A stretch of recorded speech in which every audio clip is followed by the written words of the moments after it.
Bem-vindos, ouvintes, boa noite, eu me chamo Mercado.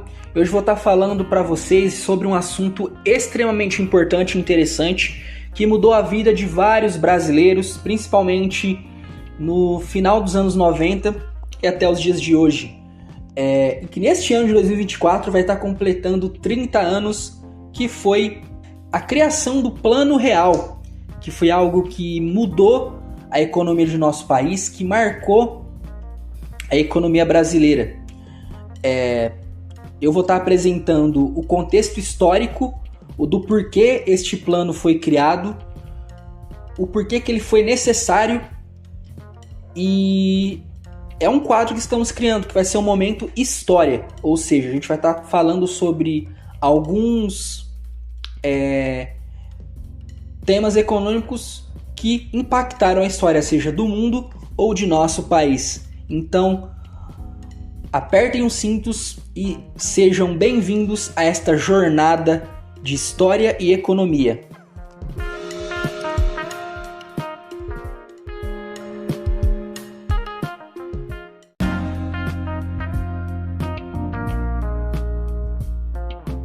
Vamos ao contexto histórico do porquê o Plano Real foi criado. O Plano Real foi um conjunto de medidas econômicas que tinha por objetivo acabar com a hiperinflação que estava no Brasil, principalmente no final da década de 80. Eu vou estar falando para vocês aqui um pouco do contexto histórico. O Brasil ele viveu um período de ditadura militar, como todos sabem, de 1964 até 1985. Em relação à economia, teve períodos, e eu vou estar falando para vocês no próximo Momento História, que foi o milagre econômico, onde a economia do Brasil ela teve um certo desenvolvimento, com a construção de grandes obras públicas, empresas estatais que se fortaleceram. Isso gerou uma hiperinflação ao longo dos anos. E devido a várias revoltas populares, o pedido e o povo clamando por liberdade, pelo fim da ditadura, que na verdade ocorreu com as diretas já, foi feita a primeira eleição de um civil, que no caso foi Tancredo Neves o eleito, porém devido ao seu falecimento, José Sarney ele assume o governo do Brasil em 1985. E nisso, para tentar acabar com essa hiperinflação que já vinha desde a ditadura, ele desenvolveu vários planos para tentar acabar com isso, que foi o Plano Bresser, Plano Verão, mudança de moeda, que não gerou o impacto que se esperava.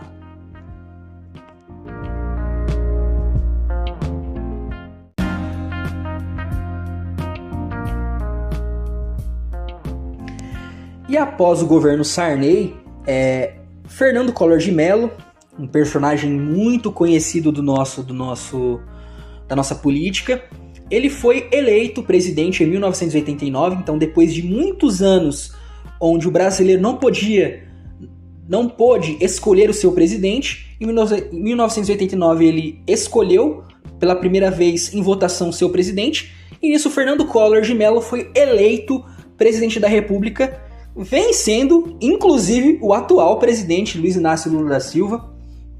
E nisso ele implementou logo de cara várias medidas. A primeira foi a abertura econômica do Brasil para o exterior, ou seja, as importações cresceram muito nesse período. Outro aspecto importante foi a mudança de moeda do cruzado para o cruzeiro novamente. E a mais controversa de todas, que foi o confisco da poupança, que inclusive gerou muita polêmica na época. Na verdade gera até hoje. Se for parar para pensar, foi uma medida bem radical que destruiu com a vida de muitos brasileiros. Há relatos de que muitas pessoas se suicidaram e depois, devido a escândalos de corrupção, teve seu impeachment, ele renunciou. E vamos para um outro personagem, principalmente um dos personagens principais, né, do assunto que estou tratando hoje, que é Itamar Franco, pois foi em seu governo que começou o Plano Real.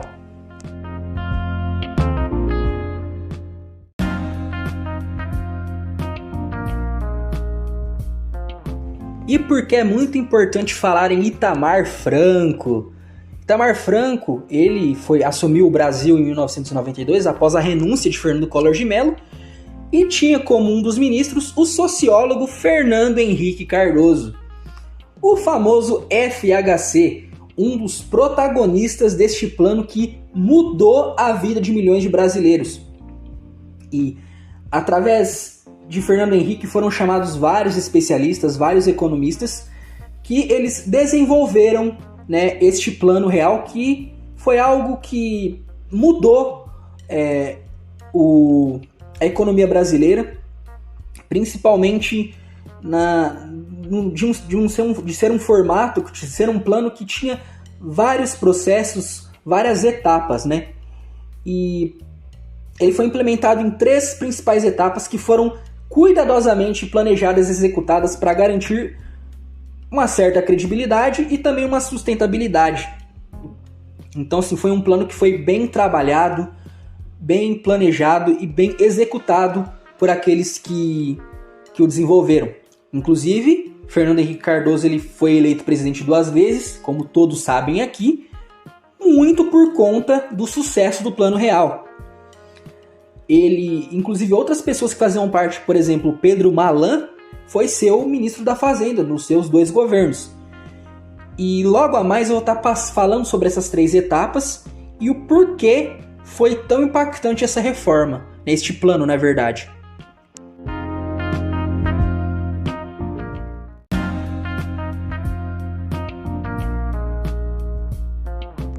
E agora, meus caros ouvintes, eu vou estar apresentando a vocês as 3 principais etapas do porquê o Plano Real foi criado no seu desenvolvimento.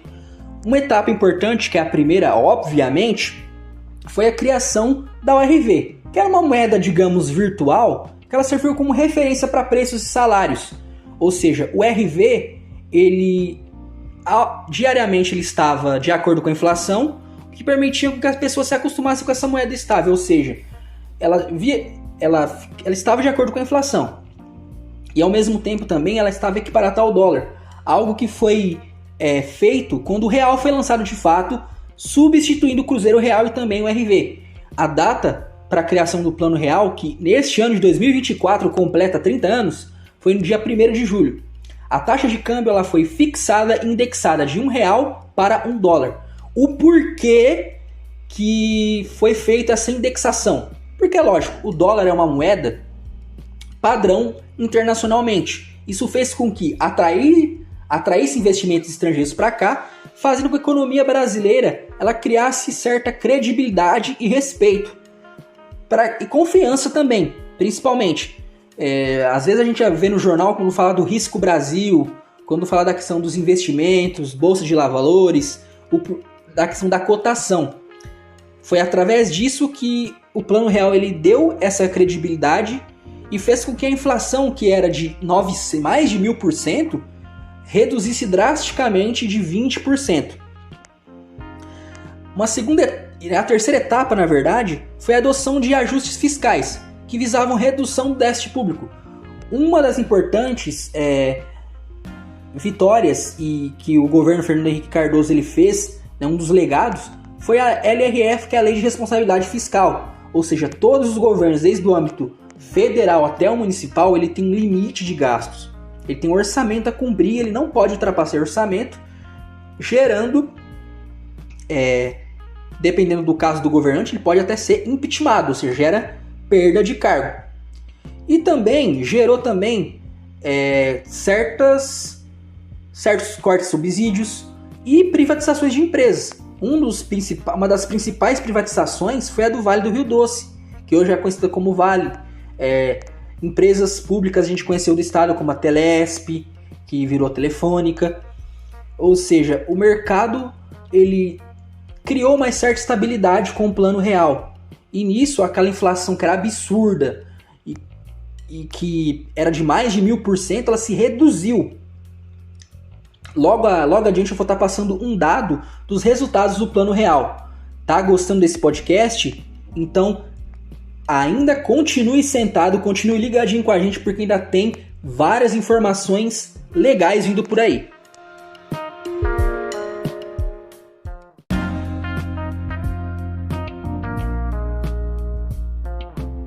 E estamos chegando ao fim do nosso podcast. Eu espero que vocês tenham aprendido e gostado com o conteúdo de hoje. Ainda virão mais momentos de história que eu vou estar abordando o que a história teve de importante e o seu impacto na economia e nas finanças do mundo e no Brasil. O Plano Real ele foi importante, ele deixou um legado importante em nosso país, encerrou com aquela inflação absurda, as pessoas passaram a ter mais poder de compra e é lógico, como todo plano, ela enfrenta os seus desafios. Está enfrentando a reforma da Previdência, que teve impacto, a reforma trabalhista, ainda precisa ser melhorada também. Ela reduziu a desigualdade, mas não de forma tão impactante. E bem, que neste episódio você tenha aprendido um pouco do que foi o Plano Real, do que era o contexto histórico do nosso país, e sejam bem-vindos para os próximos episódios e que vocês tenham aprendido bastante comigo. Muito obrigado e boa noite a todos.